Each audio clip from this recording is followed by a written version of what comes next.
अस्सलाम वालेकुम, welcome to latest education and knowledge. उम्मीद है कि आप सब लोग खैरियत से होंगे। अल्लाह ताला आप सबको अपनी हिफ्ज़ व अमान में रखे। आज हम मैथमेटिकल मेथड 2 का लेक्चर नंबर 3 का आगाज़ करने जा रहे हैं, जिसमें हम ये देखेंगे कि हमारे पास इंटीग्रल इक्वेशन क्या होती है।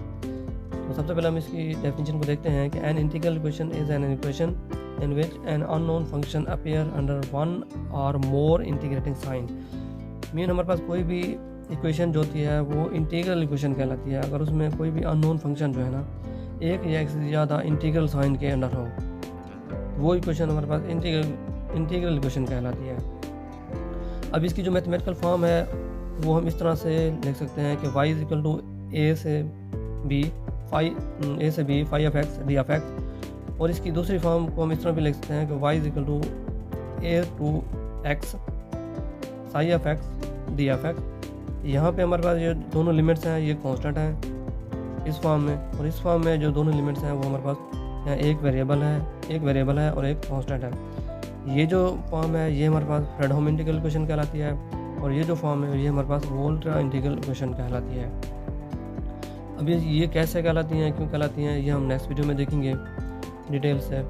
तो इसकी जो एग्जांपल्स हैं वो इस तरह से हम डिफाइन कर लिखते हैं कि एक जो एग्जांपल है वो ये है हमारे पास कि u of x equal to x plus 0 से x t minus x u of t d t, and u of x equal to x plus minus infinity से positive infinity t minus x u of t d t.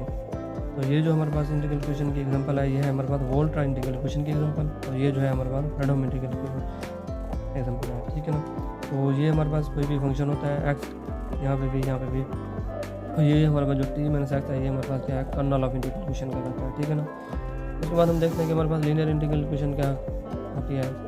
तो सबसे पहले हम इसको define कर लेते हैं कि एक जनरल टाइप होती है जो ना general type of integral equation इस तरह से y of x is equal to f x plus lambda a से b t of x t y of t d t is called linear integral equation because the linear operator lambda are performed in this equation. तो कोई भी general type of integral equation जो ना क्या कहलाती है, linear integral equation कहलाती है अगर उसमें क्या हो कोई भी लीनियर ऑपरेटर परफॉर्म हो, या उसमें जो फंक्शंस है वो हमारे पास क्या हो लीनियर फंक्शन हो।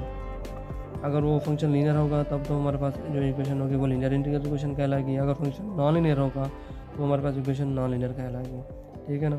तो यहाँ पे हम ये लिखते हैं कि हमारे पास जो लैम्डा है वो क्या हमारे पास कोई भी कम्प्लेक्स ऑपरेटर है, और एक्स को टी हमारे पास क्या है वन डायमेंशनल कर्नल है, ठीक है ना। यहाँ पे हमारे पास एक्स क्या है एक वेरिएबल है, और टी भी एक वेरिएबल है। एक्स वेरिएबल है लेकिन टी क्या है टाइम के लिहाज से एक पैरामीटर भी है। तो हमारे पास जो इंटीग्रल इक्वेशन की टाइप्स होते हैं वो दो टाइप्स होती हैं। हमने देखा है कि फ्रेडहोम इंटीग्रल इक्वेशन और वोल्टा इंटीग्रल इक्वेशन। इसकी जो डिटेल है वो हम नेक्स्ट वीडियो में देखेंगे। ये थी हमारी आज video. Thanks for watching this video.